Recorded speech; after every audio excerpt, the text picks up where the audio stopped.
Welcome to Courage Zone, and I'm your host, Sergio, and this is episode 19. Before I begin, I want to provide a brief disclaimer regarding the sensitive topic we may discuss in this episode, specifically on CSA, childhood sexual abuse. Please be advised that the content covered in this podcast may be triggering for some listeners. I discuss themes related to trauma, abuse, and recovery, which may evoke strong emotional responses. So if you or someone you know is a survivor of childhood sexual abuse, I encourage you to seek support. There are many resources available, including hotlines and counseling services that can provide assistance. Specifically, the one I've used is the Gatehouse. So feel free to look them up and give them a call if you need assistance. Remember, it's okay to step away from this episode if you feel overwhelmed. Your mental health and well-being is important. Thank you for listening, and we appreciate your understanding. So today, I want to talk about a deeply important and sensitive topic. CSA. This issue impacts countless of individuals and communities, after often leaving survivors feeling isolated and vulnerable. Our discussion will not only explore the nature and effects of CSA, but also focus on the practical steps we can take to create a safe, supportive environment for those who have experienced such trauma. So that's the first particular topic. If you don't know, it's basically how can you provide a safe environment for someone who has experienced this trauma of childhood sexual abuse. So the first, obviously, is the definition and scope. CSA encompasses a range of behaviors involving sexual exploitation or abuse of minors. This includes physical acts, but also emotional and psychological manipulation. Statistics indicate that 1 in 4 girls and 1 in 6 boys experience some form of sexual abuse before the age of 18. I'm one of those kids. However, I'm not part of that statistic. Why? Because I never brought it forward and told someone, which that's the important thing. You know, it's telling somebody, not just telling somebody, but reporting it to the police, to your priest, counselor, therapist, teacher, a counselor at work, or your school, sorry.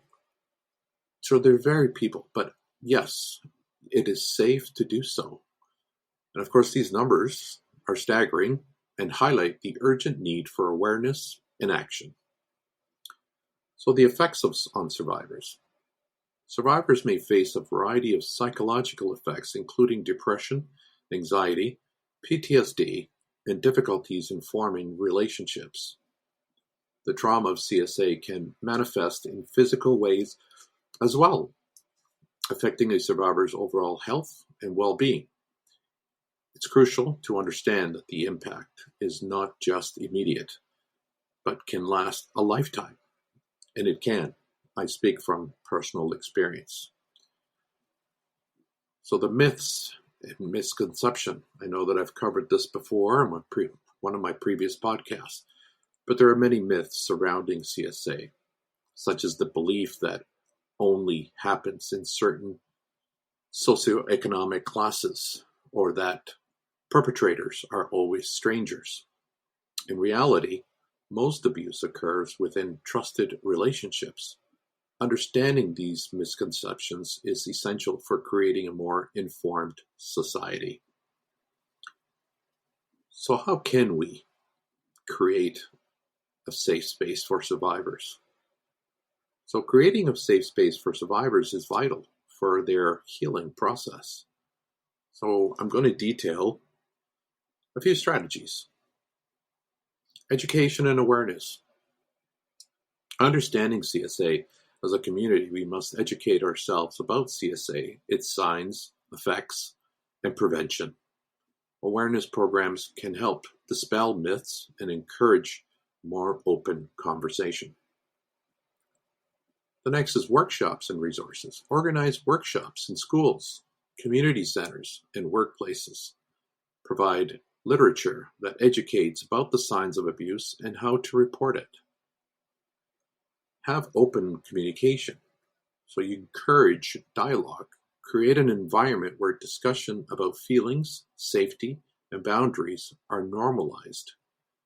Let survivors know that they can share their experiences with you without fear of judgment. That is the biggest thing, is when I first open up, and aside from my family doctor, I'm talking about the first, let's call them first human being. It didn't go so well for me. And it didn't make me feel safe. And not only that, but she judged me. And judged me in the worst way. Basically, stating that I was somehow going to be molesting our future kids. Well, that isn't the case. Obviously, I know what is right and what is wrong, and I would never do such a thing. I would rather kill myself than to even go down that road. So ensure that they understand the importance of their voice. The next is active listening. That is also important. So when a survivor speaks, practice active listening. That means listen carefully to the words that they're saying, the emotions that they're expressing. And emotions come in various ways. It could come through tears, their facial expressions, various ways. But listen. The other form of listening is listening to respond. We're not asking you, if we are opening up to you, we're not asking you to provide a solution or why it occurred, or it's not that. We're trying to get this weight off of our chest. So listening is quite important. So this means giving them your full attention, validate their feelings, and not interrupt. The next is empathy over advice. Sometimes survivors just need someone to listen, as I just explained. So avoid jumping to solutions or minimizing their experience. Again, listen. Do not listen to respond. They're not asking you to give them a solution or provide them with a solution or compare yourself or maybe a certain trauma that you went through and compare it to childhood sexual abuse. I had that once happen to me where the person said that they were also abused. Well, as it turns out, they were just being yelled at by their mother and father. Well, yes, it is considered, a form of verbal abuse, but it doesn't compare. It's not even in the same class of being violated. And of course, the next one is building trust. Be reliable in your words and actions. Trust can take time to build, especially for survivors who have been betrayed in the past. And understand and respect personal boundaries. Survivors may need space, or may not be ready to share their experiences. That also happened to me. I had a person that I met back a while ago, and this person kept on asking me why I don't have a relationship with the sperm donor and the egg. And I always said, at the beginning, I always said, I'm the black sheep of the family. I just don't see eye to eye with them. I was probably born in a different era, my way of thinking. But I never wanted to spill out the truth because I didn't have that trust I hadn't built that trust. Well, eventually, a year or two, I believe, went by, and the person the odd time, they just kept on asking, hey, what's going on with you and your so-called parents or whatever? And I would always say the same thing. But on this particular occasion, I don't know. I felt that trust. I felt the warmth. I felt it was safe to do it. So I did. And he reacted in a way that actually I was very surprised, shocked. If I recall correctly, he actually shed a tear. And seeing that just put me over the top as far as I know I can trust this person. So building that trust is vital. A survivor may not disclose to you, on day 1. They may disclose to you on day 10, day 20, day 30, or never. If the person doesn't feel warmth, trust, safe, then they're not going to. The next is empowering survivors. So it's encourage survivors to make choices about their healing journey, provide options for therapy, support groups, and other resources, allowing them to choose what feels right for them.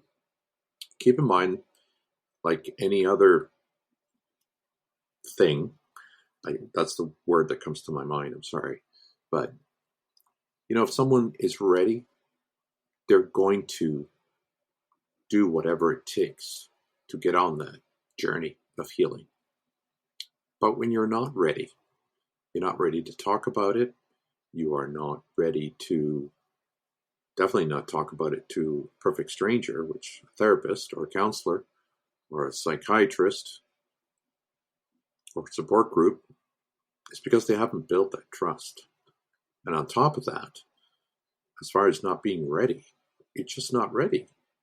You're just not ready to go down the road. It's not a healing journey that I'm referring to. It's just down the road of this roller coaster of emotion. It's not easy. Not easy at all. The next is celebrating strengths. Acknowledge their resilience and strength. Celebrate small victories in their healing journey. The next is, offer to provide support services. Ensure that the survivors have access to mental health professionals who specialize in trauma and abuse recovery. Facilitate or promote support groups where survivors can connect with others who understand their experiences. Like I do, the Gatehouse. Doesn't matter who I talk to. The Gatehouse. The Gatehouse has helped me quite a bit. And if they're helping me to go down this road of healing. It's not just a journey. It is a road. It's a long road. Yes, it has. The healing journey has ups and downs, goes sideways, has everything. But as long as we continue one step at a time, we will make it and we will be better, that much better. The next is engaging the community. Advocate for community programs. Focus on preventing abuse and educating children about consent and healthy relationships. Work with local nonprofits and advocacy groups to amplify resources and support for survivors. I did that. I sort of connected myself with the Gatehouse and I try to help them. I'm actually a facilitator and I facilitate what they call phase 1 in the healing process. And I enjoy doing it. Not only does it help me at the same time, but I'm helping others. I guess you could say I'm passing it forward. The next is, it's establishing a zero tolerance policy. So whether it be in schools, organizations, or communities, Establish clear policies that prioritize child safety is essential. Or even a daycare. How many daycares do you know that prioritize and have policies and procedures on child safety? And then, of course, the reporting mechanism. Create accessible reporting mechanisms for suspected abuse and ensure that reports are taken seriously and handled appropriately. And the individual, the person, the survivor, is handled with respect. And you come across, if they're saying that they've been abused, then you got to take that at face value. Empathy and compassion are the cornerstones of creating a safe environment. It is essential to approach every interaction with kindness and understanding. This does not only help survivors feel heard, but it also fosters a community culture where individuals can support one another. In conclusion to this first topic, addressing childhood sexual abuse requires more than just acknowledgement. It requires collective action. So by creating a safe space for survivors, we can support their healing journey and empower them to reclaim their lives. So let's commit to educating ourselves, fostering open communication, and advocating for policies that protect our children. Together, we can create a future where every child is safe, supported, and free from harm. So the next topic is basically understanding, or what are the signs that you must look at? Behavioral signs, physical signs. So the next one is basically the understanding or supporting a survivor. So CSA is a deeply distressing, pervasive issue that affects individuals across all demographics. And it's not prejudiced to any particular color of skin, religion, or whatever.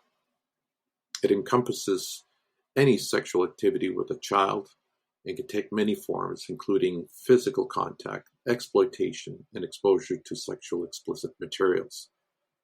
The implications of CSA can extend far beyond immediate act, often leaving survivors grappling with long-lasting emotional, psychological, and physical effects. As partners, it is crucial to understand how to support survivors effectively, fostering and nurturing a healing environment that empowers them in their journey to recovery.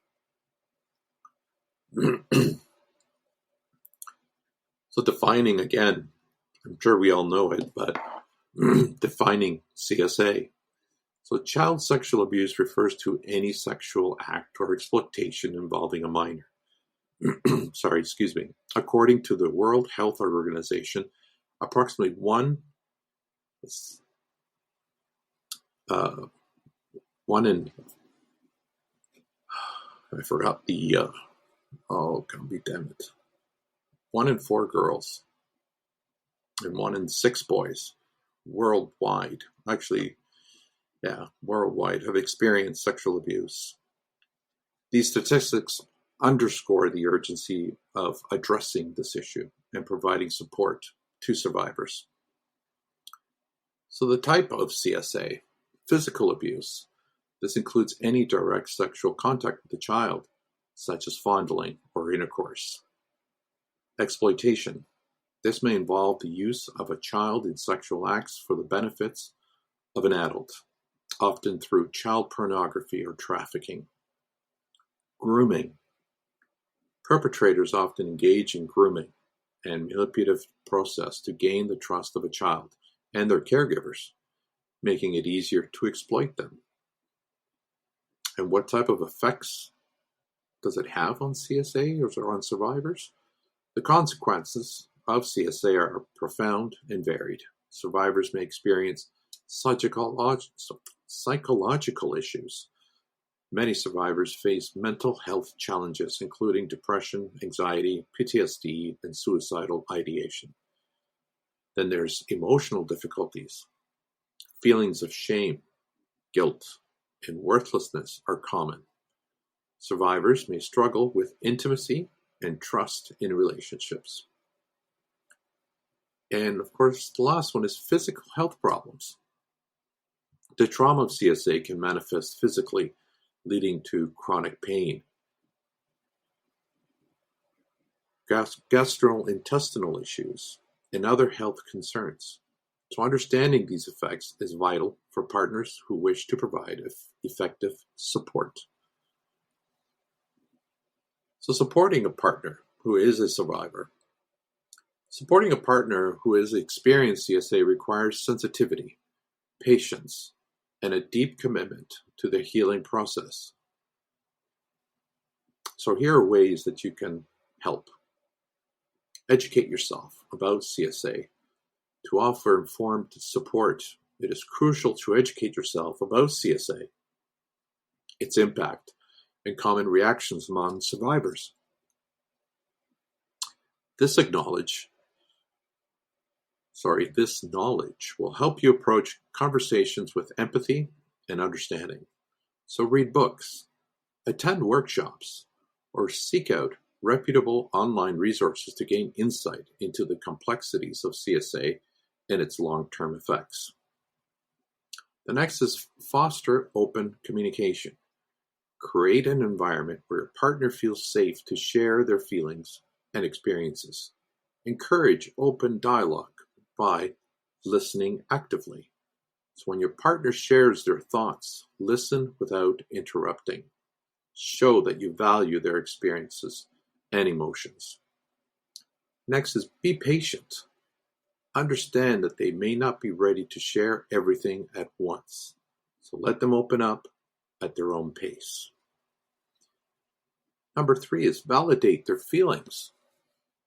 It is essential to acknowledge and validate your partner's feelings. Survivors often grapple with emotions like shame, anger, and confusion. You can support them by offering reassurance. Let your partner know that their feelings are valid and understandable. Phrases like, "It's okay to feel this way," can be comforting. Avoiding minimization. Never, ever downplay their experiences or suggest that they should simply get over it. Respect the gravity of their feelings.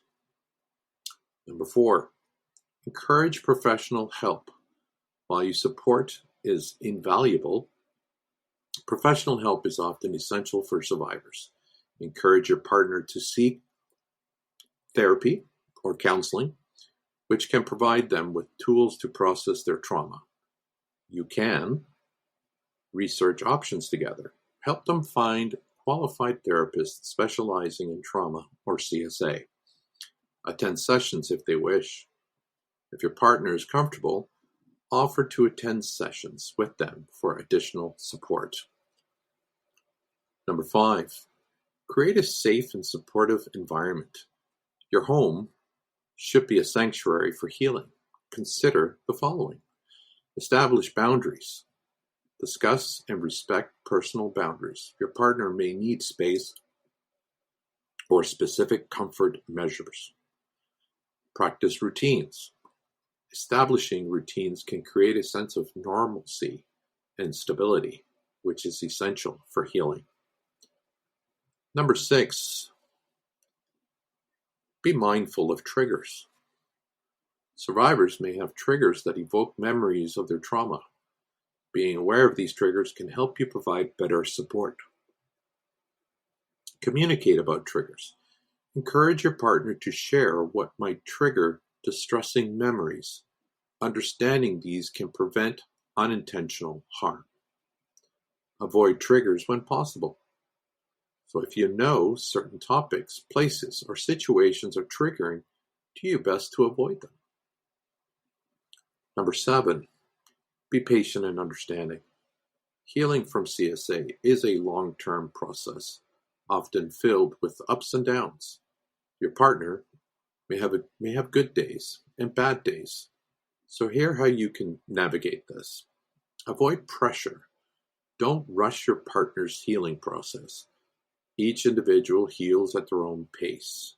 As I mentioned before, when someone is ready, they're ready and they're going to take that first step and continue with one step at a time in their healing process. But if they're not ready, they're going to be walking at a turtle's pace. Next is celebrate small victories. Acknowledge and celebrate any progress your partner makes, no matter how small. That's how we show support.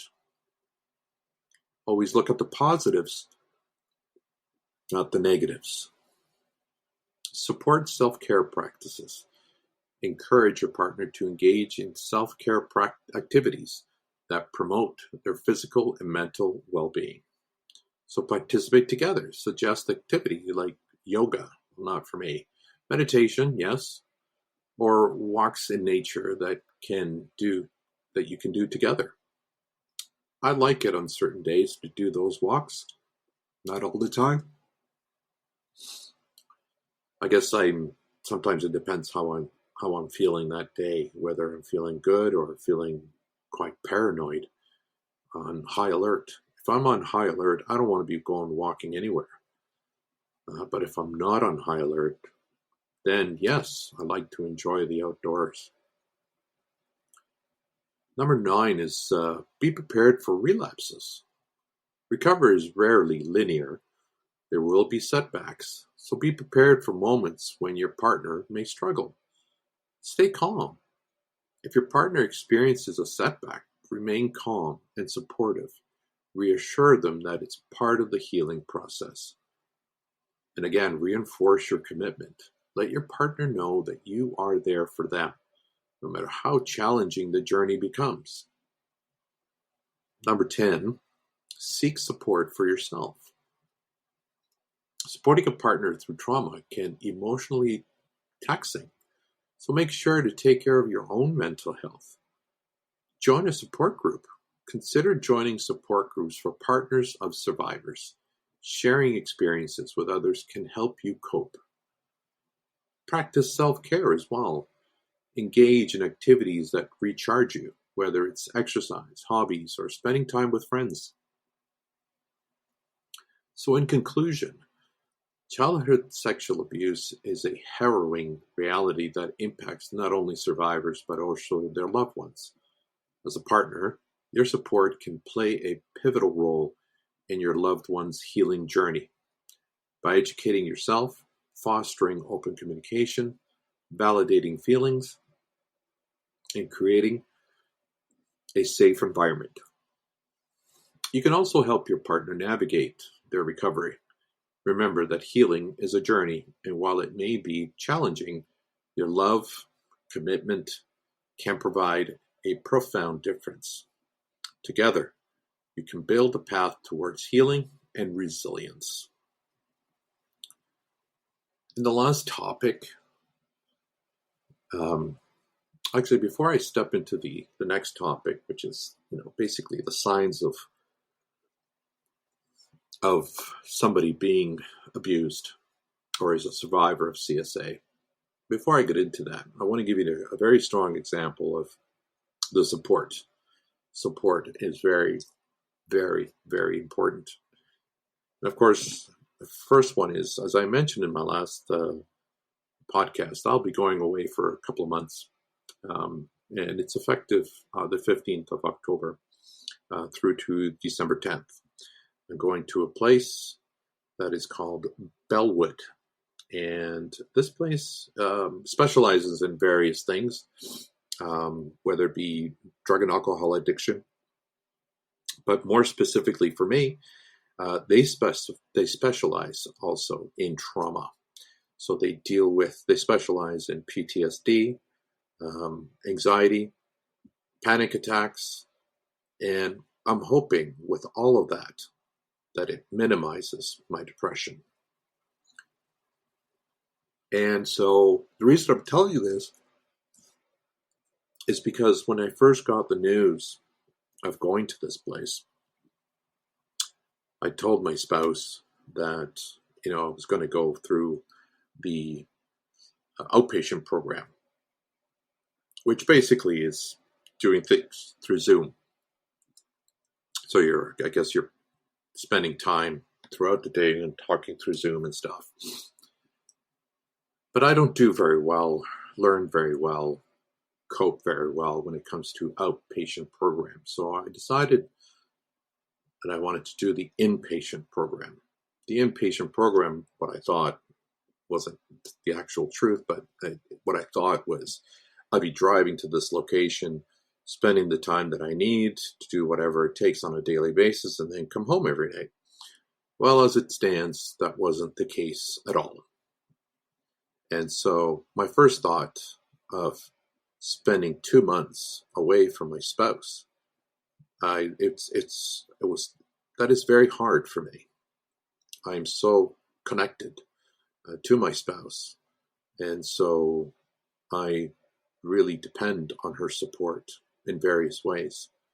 And so at the end of the day, I decided that I better change it back to the outpatient program, because that's a lot of burden on my spouse to be handling everything. And I mean everything. Right now, I help quite a bit around the house, but it's going to put a lot of pressure on her, stress on her. And when I told her all of this stuff, she said, no, you're going to go to the inpatient program. We'll make do. We'll do what it takes. She said, I'll do what it takes to look after, our dog, our fur baby, and everything else. Goes, but this you need for you. And so it's important that you go and do it. She appreciated the fact that I was thinking of her, but at the end of the day, this is going to help me. And I truly, truly appreciate that she just pushed it. I shouldn't say pushed it upon me, but she made a clear case of the importance of me doing this. And so recently I had a couple of friends who are, friends, they're more family, brother and sister to me, but they held a little dinner for me, and it was quite touching. Quite touching. That was their way of showing their support, that I'll be going away for 2 months. And when I mean going away, I'm going to a location in Toronto, but I'm, my contact with humans, it's going to be once a week through seeing somebody, my wife or whoever comes to visit me once a week on a Sunday. And I'm allowed phone calls, and they would like us to limit that phone call to 20 minutes. So again, I won't have access to my phone. They're taking that away from me. They're taking away my car keys. So obviously I can leave if I want to. However, they take your keys and phone away because you don't have access to your internet. So you don't have anything to do with the outside world. They're trying to minimize that so then you can heal faster and go through the process. Because they do say that this 2 months is very intense. So in a way, I'm looking forward to it, but on the other hand, I am scared shitless. And my anxiety at times goes through the roof. It is the unknown, even though I went for a tour of this place. It seems like a very nice place. They provide 3 meals a day, exercise, do all kinds of stuff. But it doesn't matter for me. I'm still flying high with anxiety. So I guess things will simmer down once the day comes. But I will keep you all posted. Thank you for listening. Now, the next thing I would like to just touch upon is the signs that you should be looking at. If someone whether it be your child or not your child, or somebody else's child, a student, a passenger on your bus, various things. First is behavioral signs. So changes in behavior, sudden shifts in behavior, such as increased aggression, withdrawal, or mood swings. Fear of certain places or people, unexplained fear of specific individuals or environments, especially those where they spend time. For me, I never wanted to go home because that's where all the abuse happened. I stayed away. When it came to, I was obviously wanted to finish school, after school, I didn't go straight home. I went to a buddy's place, and we got hammered and drinking and doing pot. And weekends, come Friday, I was gone, and I came home Sundays, Sunday nights. Then at that point, again, I'd be coming home, and I'd still be stoned as hell. Not drunk, but obviously going home, and I've had a few before to sort of calm me down. I didn't know it then, but I was battling depression. I was battling anxiety. Pretty sure I had a panic attack or two during that period. But all that changed, and nobody paid attention. So regression is another one. Reverting to earlier behaviors such as bedwetting, thumb-sucking, or the fear of the dark.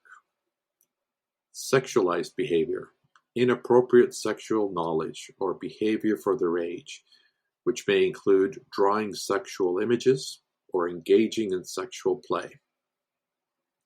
Withdrawal from activities, which is the loss of interest in friends, schools, or activities they once enjoyed.